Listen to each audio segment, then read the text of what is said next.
India's top AI university లో BTech with education loan, 100% placement only in Presidency University, Bangalore. ఆంధ్రప్రదేశ్లో cinema థియేటర్ల బంద్ వ్యవహారం దుమారం రేపుతుంది. దీనికి కౌంటర్గా ఏపీ డిప్యూటీ సీఎం ఆఫీస్ నుంచి రిలీజ్ చేసినటువంటి లేఖ సినిమా రంగంలో ఉన్నటువంటి మాఫియా గురించి చర్చ, ఆ నలుగురు అనే అంశాన్ని మరోసారి తెరపైకి తీసుకొచ్చింది. నిజంగా హరిహర వీరమల్లు సినిమాని నిలుపుదల చేయడానికి లేదా ఇబ్బంది పెట్టడానికే ఈ కుట్ర జరిగిందా? సినిమా ఇండస్ట్రీలో ఎలాంటి డిస్కషన్ జరుగుతుంది? ముఖ్యంగా ఏపీ ప్రాంతంలో ఎగ్జిబిటర్స్ కానీ డిస్ట్రిబ్యూటర్స్ కానీ వాళ్ళ మనోభావాలు ఏంటి? దీని గురించి తెలుసుకునే ప్రయత్నం చేద్దాం. మనతో పాటు విజయవాడ నుంచి మా ప్రతినిధి సాయి లైవ్లో ఉన్నారు. సాయి, చెప్పండి, ఈ రెస్పాన్స్ ముఖ్యంగా పవన్ కళ్యాణ్ గారి కార్యాలయం రిలీజ్ చేసినటువంటి లెటర్ కంప్లీట్ ఒక సమగ్రమైనటువంటి పిక్చర్ ఇచ్చింది. ఫస్ట్ పార్ట్ కుట్ర అనేది అయితే, రెండవ పార్ట్ అసలు థియేటర్లు ఎలా నడుస్తుంది అనే దాని మీద కూడా ఒక క్లారిటీ ఇచ్చింది. ఏంటి రియాక్షన్ ఈ లెటర్ పైన? కేశవ్ గారు, నిన్న పవన్ కళ్యాణ్ గారు ఇచ్చిన లెటర్ పైన రెండు క్లారిటీలు అయితే వచ్చేస్తాయి. ఒకటి ఏంటంటే థియేటర్లన్నీ ఎవరి చేతిలో ఉన్నాయనేది ఒకటి, రెండు బంద్కి ఎవరు పిలుపునిచ్చారు అనేది. ఈ రెండు విషయాలపైన కాస్త క్లారిటీ వచ్చినట్టే చెప్పుకోవాలి. బంద్కి సంబంధించి అయితే నిన్న జరిగిన ఏదైతే ఫిల్మ్ ఛాంబర్ సంబంధించిన మీటింగ్ లో క్లారిటీ ఇచ్చేసారు, బంద్ అనేది లేదు అని. ఎగ్జిబిటర్లకి డిస్ట్రిబ్యూటర్లకి మధ్యలో జరిగిన ఒక గొడవ, వాళ్ళకి అంటే డిస్ట్రిబ్యూటర్లు అందరూ కూడా లీజ్కి తీసేసిన థియేటర్లు, సో మేము మల్టీప్లెక్స్ లాగా ఏదైతే మల్టీప్లెక్స్ లో ఇస్తున్నట్టుగా మాకు కూడా పర్సంటేజ్ ఇవ్వండి, మాకు లీజింగ్ తీసుకోవద్దు అనేది థియేటర్లో అంటే ఎగ్జిబిటర్లో చేస్తున్న ఒక డిమాండ్. ఆ డిమాండ్ పైన ఇప్పుడు ఏపీ తెలంగాణ ఇద్దరు ఏదైతే ఎగ్జిబిటర్లు ఉన్నారో ఆ ఎగ్జిబిటర్లు ఇద్దరు కూడా కలిసి ఒక నిర్ణయం తీసుకున్నారు. మనతో కనుక డిస్ట్రిబ్యూటర్లు కానీ నిర్మాతలు కానీ వచ్చి సమావేశం నిర్వహించకపోతే జూన్ 1 నుంచి థియేటర్ బంద్ చేద్దాం అనేది వాళ్ళ ఇంటర్నల్ సమావేశంలో జరిగిన ఒక విషయం. అయితే ఈ విషయాన్ని తీసుకువెళ్ళి డిస్ట్రిబ్యూటర్లకి సమాచారం చేరవేశారు. మా సమస్యలు చాలా ఉన్నాయి, అందులో ప్రధానమైన సమస్య మల్టీప్లెక్స్ ఇచ్చేటట్టుగా మాకు రెండొద్దు పర్సంటేజ్ ఇవ్వండి అనేది. సో దీనిపైన సమావేశం పైన నిర్మాతలు ఎవరు క్లారిటీ ఇవ్వకపోవడంతో ఏం చేయాలని చర్చించుకున్న నేపథ్యంలో అక్కడి నుంచి ఒక లీకేజ్ బయటకు వచ్చింది. ఆ లీకేజ్ జూన్ 1 నుంచి థియేటర్ల బంద్. సో దీనిపైన జూన్ ఏదైతే మే 30వ తారీఖున సమావేశం నిర్వహించి ఆ సమావేశం దీనిపై క్లారిటీ తీసుకుంటామని చెప్పే నేపథ్యంలో విజయవాడకి సంబంధించి అయితే థియేటర్ యజమానులతో కొంతమంది మాట్లాడడం కూడా జరిగింది. వాళ్ళైతే ప్రస్తుతానికి అయితే ఏ థియేటర్ ఆపడం లేదు అంటున్నారు. దీని వెనకాల ప్రధాన కారణం ఏంటంటే నిన్న ఉప ముఖ్యమంత్రి పవన్ కళ్యాణ్ ఇచ్చిన స్టేట్మెంట్ ఒక విధంగా అదొక కారణం అయితే, రెండవది థియేటర్ల నిర్వహణ అనేది చాలా దారుణంగా ఉంటుంది. మొత్తం ఆంధ్రప్రదేశ్ తెలంగాణ కాదు, రెండు తెలుగు రాష్ట్రాల్లో సినిమా అభిమానులు అసలు భారతదేశంలో ఎక్కడా ఉండరు.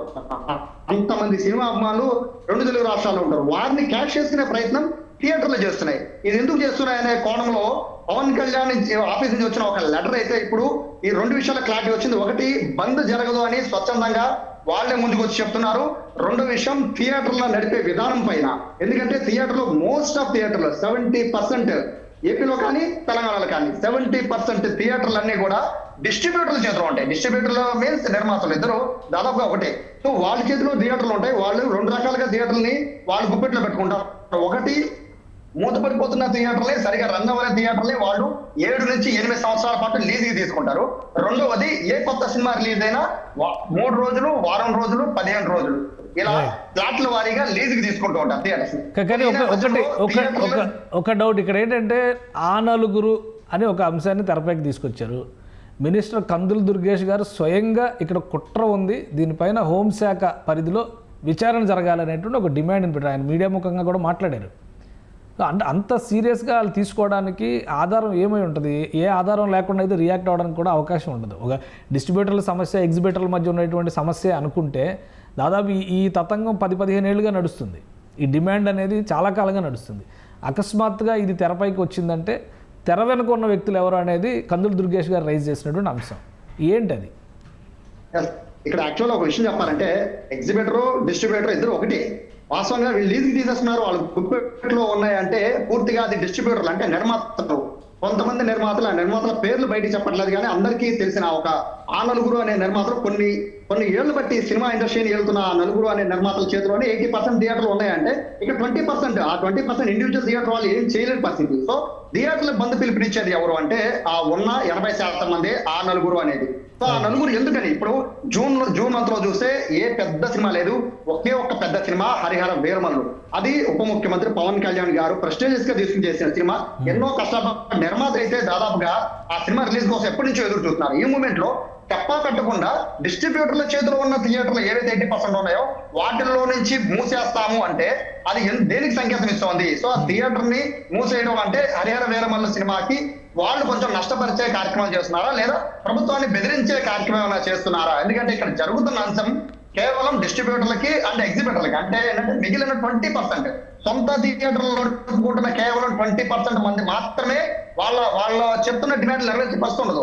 కేవలం ఎగ్జిబిటర్లు మాత్రమే కాదు, డిస్ట్రిబ్యూటర్లు నిర్మాతల చేతిలో ఉన్న 80% థియేటర్లు మూతపడుతున్నాయంటే వాటికి కారణం ఎవరి చేతిలో అయితే ఆ నలుగురు ఎవరైతే ఉన్నారో వాళ్ళ చేతుల్లో ఉన్న ఏపీ తెలంగాణలో ఉన్న 70 to 80% థియేటర్లు వాళ్ళ చేతిలో ఉన్నాయి. కాబట్టి వాళ్ళు ప్రభుత్వాన్ని ఏమని డిమాండ్ చేయబోతున్నారు, దేనికి డిమాండ్ చేయబోతున్నారు అనేది అక్కడ ట్రాక్ లేదు. కానీ వాళ్ళకి వాళ్ళే బంధు చెప్తున్నారు, వాళ్ళకి వాళ్ళే మీటింగ్లు పెట్టుకున్నారు, వాళ్ళకి వాళ్ళే స్థానం అయిపోతుందంటారు, వాళ్ళకి వాళ్ళే థియేటర్లు ఓపెన్ చేస్తామన్నారు. సో దీని తెర వెనుక ఉద్దేశం ఏంటి? ఏ ఉద్దేశం? వాళ్ళకి ఒక పర్టికులర్ ఒక ఉద్దేశం ఉండాలి. మా డిమాండ్ ఇది, ప్రభుత్వం దగ్గరికి వెళ్తే సరిపోయేది. బట్ ఏ ప్రభుత్వం దగ్గరికి వెళ్ళకుండా డిస్ట్రిబ్యూటర్ల వాళ్ళే ఎగ్జిబిటర్ల వాళ్ళకి వాళ్ళే బంద్ అంటున్నారు, వాళ్ళకి వాళ్ళే మీటింగ్ పెట్టుకున్నారు, వాళ్ళకి వాళ్ళే బంద్ లేదు అంటున్నారు. సో ప్రభుత్వాన్ని బెదిరించే ఒక కార్యక్రమం అయితే ఈ మొత్తం కుట్రకోణం దీంట్లో కనబడుతున్నట్టుగా అభిమానులు అలాగే కొంతమంది సినిమాకి సంబంధించిన ప్రముఖులు కూడా దీన్ని అసలు ఫిలిం ఛాంబర్ రియాక్షన్ ఏంటి? ఇప్పుడు ఏపీలో కూడా ఫిలిం ఛాంబర్ ఉంది కదా, అక్కడ చాలా పెద్ద డిస్ట్రిబ్యూషన్ నెట్వర్క్ విజయవాడ కేంద్రంగా అక్కడ నుంచి నెట్వర్క్ నడిపే వాళ్ళు అందరూ కూడా ఉన్నారు కదా, వాళ్ళు ఎవరైనా రియాక్ట్ అయ్యారా? నిర్మాతలు అంటే హైదరాబాద్ నుంచి మ్యాక్సిమం రియాక్షన్స్ ఇవ్వాలి కాబట్టి ఇంకా రియాక్ట్ కాలేదు ఎవరు. సో ఏపీలో ఫిలిం ఛాంబర్కి సంబంధించి ఫిలిం డిస్ట్రిబ్యూషన్కి సంబంధించి రియాక్షన్స్ ఏమొచ్చినాయి ఈ లెటర్ తర్వాత? వాళ్ళైతే నిన్న నుంచి ఎవరు కూడా ఫోన్ కూడా ఎత్తట్లేదు. సాధారణ రోజుల్లో ఫోన్ ఎత్తి కనీసం విశేషాలన్నీ చెప్పేవాళ్ళు. బట్ నిన్న నుంచి పవన్ కళ్యాణ్ లేఖ దగ్గర నుంచి పూర్తిగా ఎవరు కూడా ఫోన్లు ఎత్తని పరిస్థితి ఉంది. ఎందుకంటే వాళ్ళు సెల్ఫ్ గోల్ వాళ్ళతో వాళ్ళే వేస్తున్నారు కాబట్టి దీనికి సంబంధించి ఏం చెప్పాలి, ఏం చెప్తే ఏ ఇష్యూ అవుతుందనే కోణం అయితే ఏపీ ఫిల్మ్ ఛాంబర్ వాళ్ళు ఉన్నారు. ఒక విధంగా చెప్పాలంటే AP film chamber, Telangana film chamber లేకుండా ఇద్దరు కూడా ఒకే మాట్లాడుతూ ఉంటారు.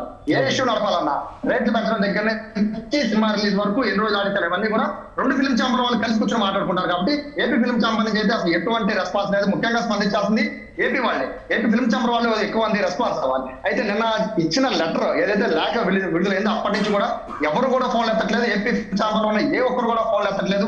ఏం మాట్లాడితే ఏ కాంట్రవర్సీ అవుతుందో అని వాళ్ళైతే భయపడుతున్నట్టుగా ప్రస్తుతం అయితే కనబడుతోంది.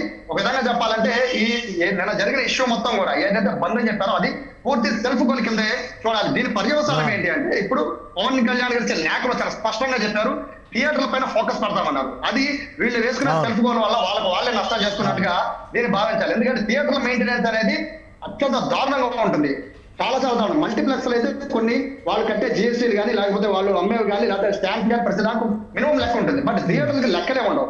ఇటువంటి లెక్కలన్నింటి కూడా ప్రభుత్వం చూసి ఇప్పుడు రియాక్ట్ అవ్వచ్చా? ఏపీ గవర్నమెంట్ ముఖ్యంగా ఆ సినిమాటోగ్రఫీ మినిస్ట్రీ కానీ civil supplies and consumer affairs ఈ పరిధిలోకి వస్తాయి కదా థియేటర్స్ మెయింటెనెన్స్ సంబంధించి, ఈ విషయంలో స్ట్రిక్ట్ యాక్షన్ ఉండేటువంటి అవకాశం ఉంటుందా? పాప్కార్న్ 350 రూపాయలు, కూల్ డ్రింక్ 150 రూపాయలు, వాటర్ బాటిల్ 60 రూపాయలు కొనేటువంటి పరిస్థితి ఉంటుందా? మార్చేటువంటి అవకాశం ఉంటుందా? దీన్ని ఒక సద్వినియోగం చేసుకునేటువంటి క్రమంలో ప్రేక్షకుడిని బతికించేటువంటి ప్రయత్నం ఏపీ గవర్నమెంట్ చేసే ఛాన్సెస్ ఉంటాయా? ఈ యొక్క స్టేట్మెంట్ కోసం ఎంటైర్ తెలుగు ప్రేక్షకులు ఎదురు చూస్తున్నారు. ఎందుకంటే ఒక సైకిల్ స్టాండ్ మామూలు మల్టీప్లెక్స్ థియేటర్ లో సైకిల్ బేసిక్ గా ఫ్రీ ఉంటుంది. సైకిల్ స్టాండ్ సైకిల్ సేవ కాబట్టి బైక్ పార్కింగ్ కానీ కార్ పార్కింగ్ కానీ మల్టీప్లెక్స్ లో మోస్ట్లీ ఫ్రీ వర్క్ ఉంది, కొన్ని కోర్టు ఉత్తర్వులు మేరకు. బట్ థియేటర్ లో అలా లేదు. మినిమం 50 రూపాయలు ఛార్జ్ చేస్తారు. అది ఎవరి జేబులోకి వెళ్తుంది అనేది ఎవరికి తెలియదు. పాప్కార్న్ 300 అమ్ముతారు. దాని వెనకాల ఎవరిని వచ్చి అడుగుతారా అనే పరిస్థితి కూడా మోస్ట్లీ ఇక్కడ ఉండదు. ఎందుకంటే చిన్న థియేటర్ని, ఇండివిజువల్ థియేటర్ని ప్రభుత్వం చూసి చూడటం వదిలేస్తుంది. ఎందుకంటే వాళ్ళు బతకాలి అనే కోణంలో. బట్ వీళ్ళు ఈ విధంగా బెదిరింపు ధోరణికి దిగుతూ ఉంటే ఏ ప్రభుత్వం అయినా చూస్తూ ఊరుకోదు. కొన్ని అవకాశాలు మనకి ఇచ్చినప్పుడు దాన్ని వినియోగించుకోవాలి. బట్ ప్రేక్షకులు ఎంతమంది ఎన్నోసార్లు కన్స్యూమర్ కోర్టులు కూడా వెళ్ళారు. ఈ విధంగా చిన్న థియేటర్లో టికెట్ 50 రూపాయల నుంచి 100 రూపాయలు ఉన్న థియేటర్లు అన్ని కూడా పాప్కార్న్ 200 రూపాయలు, 100 రూపాయలు, కూల్ డ్రింక్ 100 రూపాయలు అమ్ముతుంటే కనీసం పట్టించుకోవట్లేదు. కన్స్యూమర్ కోర్టుకి వెళ్ళిన వాళ్ళ సంఖ్య ఎంతో ఉంది. బట్ మల్టీప్లెక్స్ మీద ఏ విధంగా అయితే అధికారులు ఏదైతే వాళ్ళు యాక్షన్ తీసుకుంటారో అదే విధమైన యాక్షన్ ఈ థియేటర్ ఇండివిజువల్ థియేటర్ల మీద తీసుకోమని ప్రేక్షకులు ఎప్పటి నుంచో మొత్తుకుంటున్నారు. వాళ్ళకైతే ఇది నిజంగా శుభవార్త అని చెప్పాలి. టికెట్ల విషయం పక్కన పెడితే మాత్రం టికెట్ 100 రూపాయలు అయితే థియేటర్ నుంచి బయటకు వచ్చేసరికి బైక్ స్టాండ్ దగ్గర నుంచి మొదలు పెట్టుకొని పిల్లలకి కొనిచ్చే పాప్కార్న్ వరకు 1000 రూపాయల వరకు సాధారణ థియేటర్లు అయిపోతుంది. పైగా వాటి మీద మ్యానుఫాక్చరింగ్ డేట్ కూడా పెద్దగా ఉండవు. ఎక్కడి నుంచి కొంటారో కూడా గ్యారెంటీ లేదు. సో వీటి మీద ఖచ్చితంగా ప్రభుత్వం దృష్టి పెడితే మాత్రం నిజంగా తెలుగు ప్రేక్షకులు అయితే ఖచ్చితంగా సంతోషిస్తారు ఈ వార్తతో. రైట్. థ్యాంక్ యూ సాయి, విశ్లేషణ అందించినందుకు. ఇది ఆంధ్రప్రదేశ్లో పవన్ కళ్యాణ్ డిప్యూటీ సీఎం కార్యాలయం నుంచి రిలీజ్ చేసినటువంటి లేఖ ప్రకంపనలు సృష్టిస్తుంది. మరి ముఖ్యంగా థియేటర్ల మెయింటెనెన్స్, థియేటర్లో అమ్మేటువంటి ఆహార పదార్థాలు, పానీయాలకు సంబంధించినటువంటి ధరల విషయంలో మాత్రం ప్రేక్షకులు సంతృప్తికరంగా ఉన్నారు, యాక్షన్ తీసుకోవాలి ప్రభుత్వం అనేటువంటి పిలుపునిస్తున్నటువంటి పరిస్థితి క్లియర్గా కనిపిస్తుంది. ఇక థియేటర్ల మూసివేత నిర్ణయం సెల్ఫ్ గోల్ అవుతుంది క్లియర్గా. ఏపీ ఫిలిం ఛాంబర్ కూడా దీని మీద రియాక్ట్ అవ్వలేనటువంటి పరిస్థితి. ఎగ్జిబిటర్లు, డిస్ట్రిబ్యూటర్ల మధ్య కూడా ఒక క్లారిటీ లేదు, ఐక్యత లేదు. ప్రభుత్వం ఈ విషయాన్ని సీరియస్గా తీసుకుని ఆల్రెడీ సినిమా పరిశ్రమకు శాపంగా మారినటువంటి అనేక సమస్యల్ని పరిష్కరించాల్సినటువంటి అవసరం ఉంది. దానికోసం ఎదురు చూస్తున్నారని విజయవాడ నుంచి సాయి అందించినటువంటి రిపోర్ట్. ఇది స్పెషల్ డిస్కషన్. Keep watching.